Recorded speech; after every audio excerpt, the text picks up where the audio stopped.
Hi, we move into Genesis 35 today after the harrowing story in Shechem, after the attack on Dinah, call it a rape or otherwise, a non-consensual sexual taking of her, and then the revenge by her brothers Simeon and Levi on all the men of Shechem, and including the little ones and all the animals whom they've just taken away. So after that shocking ending, we come now to a whole different mood as God speaks immediately to Jacob. But which God is it we're going to have to explore? So on the right side of the screen, you can see we're now down into chapter 35, near the very end of the story.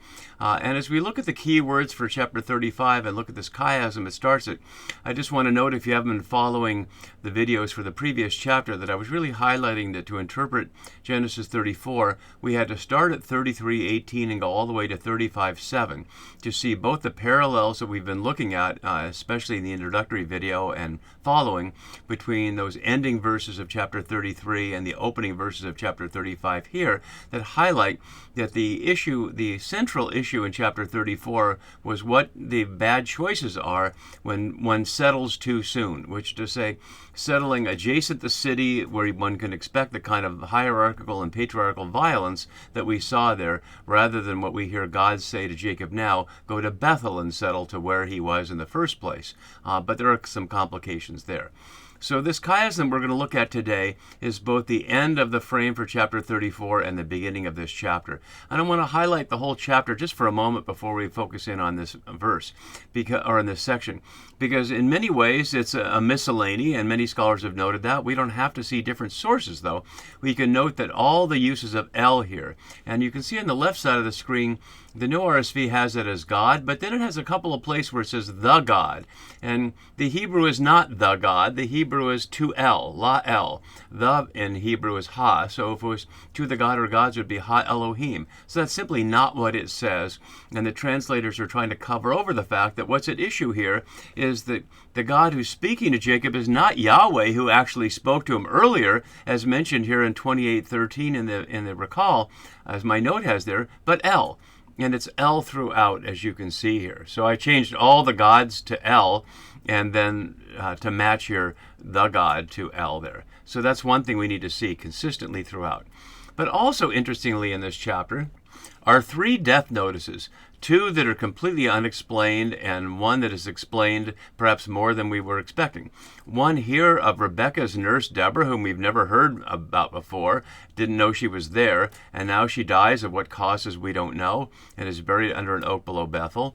Then we'll see in more detail here the death of Rachel in childbirth and hard labor, and highlighting the hard labor a couple of times in her suffering, and the naming of that son both by her and by Jacob with different names, with Ben-Oni or by Benjamin. Then at the end, the really surprising death of Isaac, which is not only surprising that Jacob knows where he is to come and to be with him, but that his son, Isaac's sons Esau and Jacob bury him together. And isn't that a shocking ending?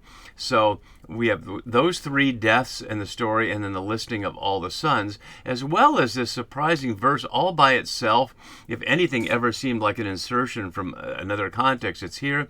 But we still don't have to see it that way. We can see it as a hint linking the story with what's to follow about Jacob's son Reuben going in and laying with Bilhah, his father's secondary woman, which in the Absalom story, when Absalom does it in the face of David, it's clearly meant to be a public threat to his reign, and that will also be the case in the succession narrative. But here is Reuben trying to replace his father Jacob. There's no sense of that, and we know nothing more about that. So we'll get there when we get there, but I wanted to highlight the larger framework not that much, before we zoom in on the chiasm we're going to look at today. And it might not seem like an important word, but I've highlighted the use of the word sham here for there over and over again, highlighting the importance of place. Because as I've been trying to highlight here, and I was already saying in this video, being in Shechem was the problem. So once they were in Shechem, there were no good choices, much like Lot faced no good choices in Sodom, other than to leave. He tried to appeal to his neighbors for generosity to the visitors, but of course they then saw him as a foreigner and were ready to destroy him and his whole family. So in the face of these violent cities, the only choice is to leave. In contrast to what we see in the Deuteronomy Joshua story, which is to try to destroy them. Here, that's what happened. The city of Shechem was destroyed, but plainly we're not supposed to be approving approving of that. The way in Joshua and Deuteronomy, they're commanded to do that kind of destruction, or Yahweh will destroy them. So that's part of what's at issue here. And the there will be highlighting Bethel. Another element I want to highlight here, and you can see this in the bracketed phrases here, is how much this invokes both the beginning of the Abram story and also the beginning of the Jacob story. So we see many references to chapter 12 and to 28. So you see 12, 28, 13, 15, 19, and 13 there, but we also see more of it here in chapter 1 and then 17 with also the Abram, and then 28, 18 and 28, 19 there, and then similarly down here with 12, etc., and 25. So many further links, as we saw in much detail in chapter 34 to earlier in Genesis, but this specifically to the beginning of the Abram story as well as to the beginning of the Jacob story. And to highlight the parallels between the beginning of the Abram story and what we see here, I made this little chart so you can see how what Abram has the experience in 12:6-8 of ending up at Shechem and then going to Bethel and building altars, we see the parallels in contrast here. So they both come to Shechem, and the oak of Moreh is named here. The oak that was near Shechem is named down here in 35:6. The sense that the God who had appeared to him, and the word for appear that we'll look at is only in those couple of places, so the one who had appeared. But when it says here, the God who appeared to you when you fled from your brother Esau, that's Yahweh, and it's plainly Yahweh here. So all these are narrated around building an altar to Yahweh in the Shechem area, and then building another altar to Yahweh in the Bethel area. And similarly here, but this altar is specifically named, as we saw, El Elohi Israel, so invoking El, and then here, El Bethel. So both times the altar to Yahweh is, if not replaced, at least succeeded by an altar to El. And we'll have to explore a little bit about what the authors are saying. One way traditionally to look at that is of sources, of course. This is a so-called Yahwist text, and this is an Elohist text based on simply the very fact of what they name. But somebody put these all together, and it probably wasn't the one that scholars refer to as P in the priestly sense, because this isn't a priestly-looking kind of text in the sense of genealogies and those kinds of elements. So somebody put that together, knowing that readers would hear Yahweh and El, and I just want to suggest now hearing them as different names for the same reality. So we can follow it here. In fact, maybe I'll just follow it here, although we'll go back to our key words as we look to verses 2 and 3 as well. So let's just jump right in. So immediately we hear El said to Jacob, and I really want to highlight that there. As we hear from Rashi below, making the point that I made earlier, read as saying with exasperation at Jacob for the delay in carrying out the vow at Bethel in chapter 28, as Rashi says, the medieval commentator, because you delayed on your journey, you were punished by this, your daughter's fate. And that's exactly the point I've been making, as the modern scholar Aviva Gottlieb-Zornberg underscores below, where she says Rashi's source takes each of Jacob's troubles as punishment for failing to fulfill the vow. God must now tell him directly to save Jacob further punishment. And that's part of what I was also showing in the previous chapters, parallels between what happens to Dinah and then what happens to Bathsheba in 2 Samuel. And we'll come back to some more of that in our 2 Samuel series. So this is El speaking, and I note immediately after the question from Simeon and Levi is still echoing, should our sister be treated like a whore, with no narrative break, no sense of any time difference. This is happening right at that moment, before Jacob can even answer his sons. So El says to Jacob, get up and go. It's politely put here as arise, but it's literally get up and go. And the note below is from Genesis Rabbah, highlighting the same point 1,000 years earlier that Rashi said in the medieval era. So get up and go, and as Western notes, Ali here is a pilgrimage term. The up is suggesting that Sarna notes literally up, because Bethel is 1,000 feet elevation higher than Shechem, and that may be what's happening in going up to Bethel, just like going up to Jerusalem. But one might also recognize, as we've been looking at, and I won't go over it all again now, as we did when we looked at chapter 28, that the invocation of of Bethel as a place that God is telling Mr. Israel himself to go, is over against the late monarchical view of the Josiah story in 2 Kings 23, where Bethel is the place of apostasy and evil, and Josiah sees it as his God-given role to destroy all the places in Bethel, and in fact to kill the people who served as priests on those altars, even though they were worshiping Yahweh or El, not foreign gods. And there's no sense here that's a foreign god. Plainly, El is the God of this chapter, and the foreign gods that Jacob tells his house to put away here are plainly not El, as El continues in the story. So the invocation of Bethel here is certainly part of Genesis' reply in the exile to the question of the exiles to go up to Jerusalem, whereas Bethel was understood as the city of Israel, not the city of Judah. And the post-exilic era has not nearly the role that it had in the monarchical era. Genesis is suggesting maybe it should. And so my note below is simply suggesting what we saw earlier, although as Sarna notes, the purpose here is, quote, to dissociate absolutely and unmistakably the pagan cult of Bethel from the sanctity of the place held in Israelite consciousness. Whether he means by the pagan cult what the remnants of the Shechem, the people, the Hivites were, we don't see anything about them invoking any gods there at all, or something else, I can't say. And then the key word here, settle. And as my note has, can be an imperative, settle there, which has been the keynote I've been saying all along. And if you don't read the frame corresponding to 33:17 and 35:1 here, you can go on down the wrong path, as a number of modern scholars do, and think that chapter 34 is consistent with Deuteronomy 7 and Ezra Nehemiah in prohibiting foreign marriages. In that sense, Simeon and Levi are enforcing the law against marrying a foreigner. But as I was highlighting last time, it emphasized many times that it was about the defiling of Dinah, not their foreignness, and that all is happening because Jacob had not done what El is telling him to do now. Listen to the God who appeared to you when you fled from your brother Esau, and go back there. So go back and settle there, and make an altar there. Notice the emphasis on there throughout here. There's not a command to build here, which is interesting, and we looked at building altars in the previous video. It's posted at radicalbible.net as well. So make an altar there, and we've seen altars a number of times, and you can see the whole list of them there, to El, who appeared to you, using the normal word for seeing in the Niphal there, but the only other place for it is in 12:7 here. So that really connects these two there. When you fled from your brother Esau, and as my note below has, fleeing defines Esau, and here God joins the narrator and Rachel in naming Jacob's behavior pattern. But if we look at these three things, fleeing from your brother, fleeing from Laban, and fleeing now, it's all in the face of Jacob's not invoking El or Yahweh. So he was afraid of Esau, he was afraid of Laban, and there's no Shechemites left to be afraid of, but what he's afraid of is that the Canaanites and Perizzites in the area will come after him because his sons have, quote, made his name stink around here. So it's all about Jacob running away in fear, not what Yahweh is telling him to do. He's not being told to flee now. It's recalling that God appeared to help him out and promised to be with him when he was running on the basis of fear. And the recalling, the fleeing from Esau here will also prepare us for Jacob and Esau being together at the end of the chapter to bury their father together.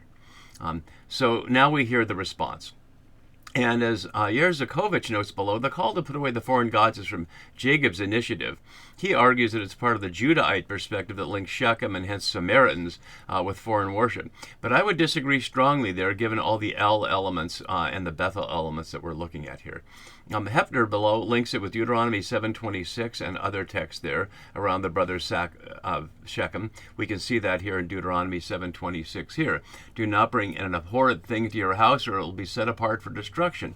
And yet, as I've been noting, Deuteronomy is the opposite text that Genesis has often been arguing against, including the implicit law that if you find a woman out there in the field and you seduce her and she's not married, you need to pay the family 50 shekels, which this text plainly says is not nearly compensation for ruining the woman's life against her will. So any interpretation that sees Genesis as consistent with Deuteronomy's violent or sexist provisions, I think we ought to at least question. So Jacob said to his household, evoking the same household that he said a couple of verses earlier would be in trouble around here, and the mysterious to all who were with him. Who are the all who were with him in addition to his whole household?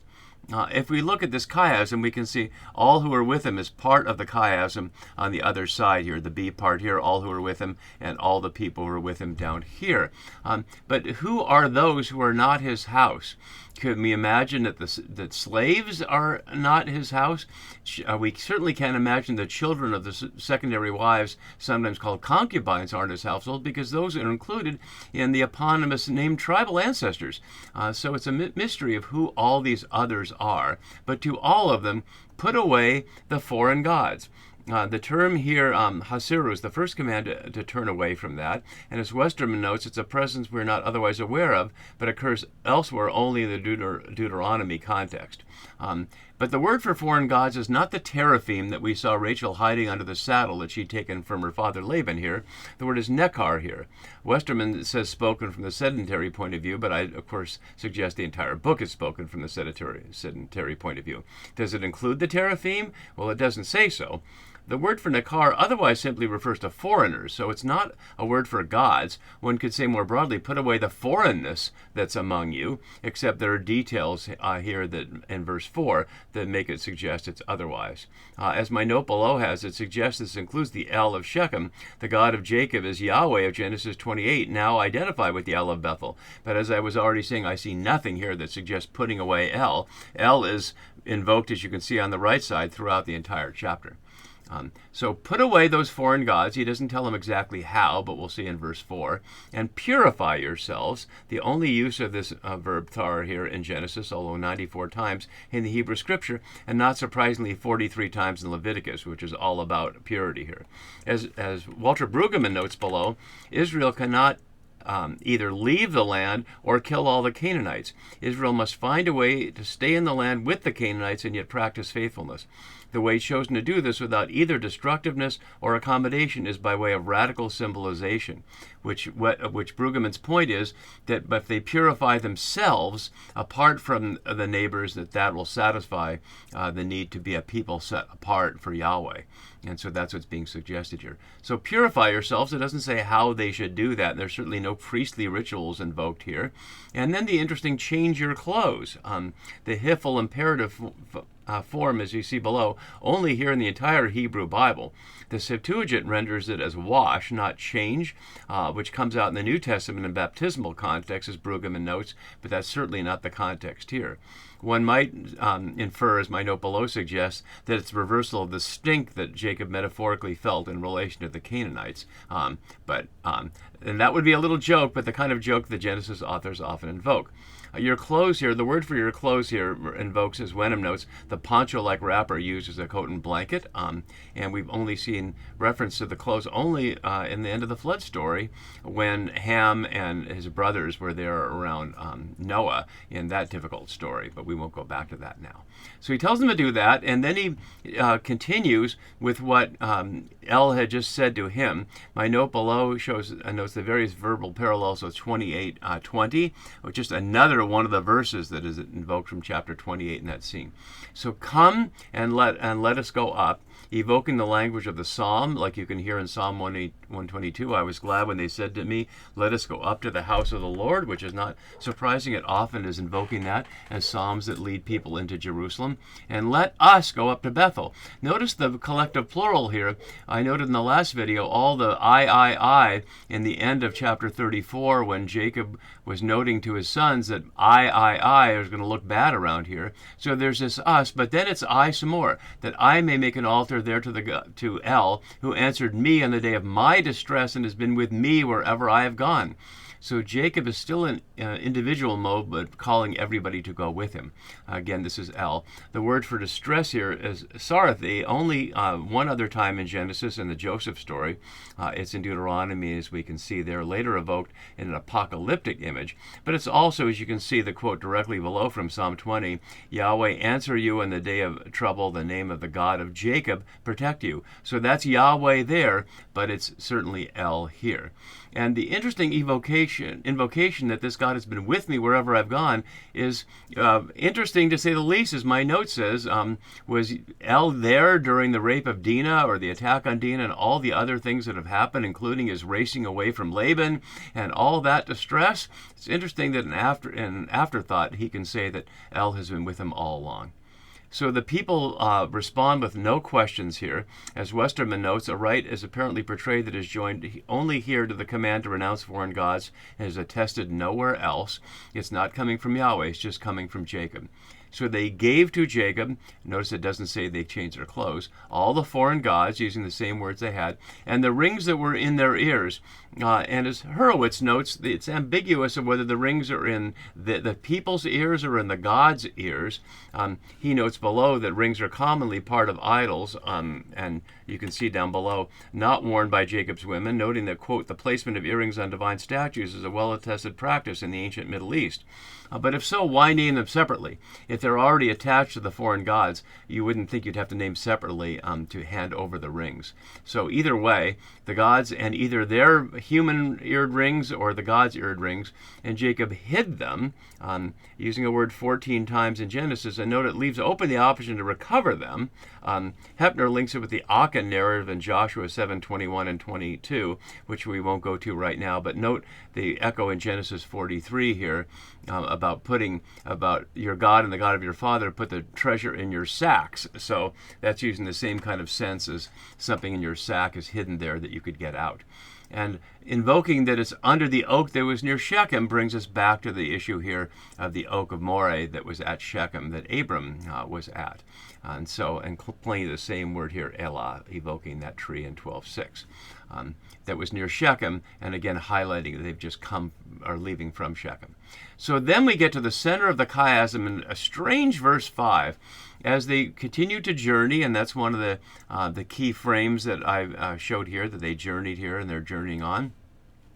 So as they continued to journey, a terror from God fell, a chitah, only here in the Hebrew scripture, but we have similar things in Exodus and Deuteronomy and Joshua, different words with the same idea. But notice how specifically this is doing exactly what Jacob had said that God had been doing, or El had been doing, but we hadn't seen done, which is to go in to protect him and his family. So whatever this means, whatever this terror is, it fell upon the cities. Again, highlighting my point all along about why the frame is so important, that this isn't about foreignness, it's about urbanness.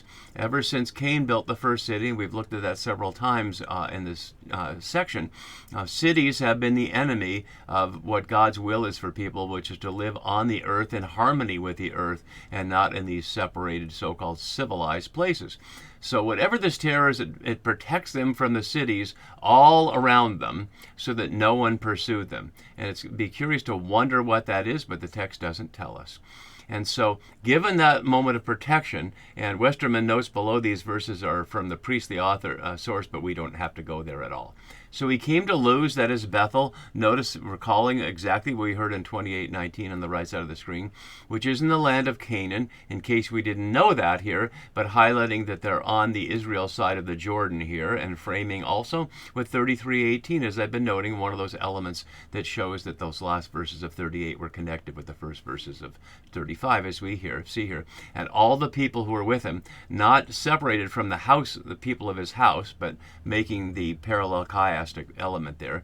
And there he built an altar and called the place El Bethel. Notice it's parallel with the El Elohi that we saw back at the end of chapter 33, because it was there that El had revealed himself to him. The word for reveal here, as Westerman knows, is in the Niphal. It's rare for God's revelation, but this is a rare story, recalling that Bethel is an important place, regardless of what the folks in the exilic and post-exilic period may have told the Persians, as they both try to make Jerusalem the only place, according to Deuteronomy 16, and get rid of all foreign women and children. So revealed himself when he fled from his brother, completing the chiasm.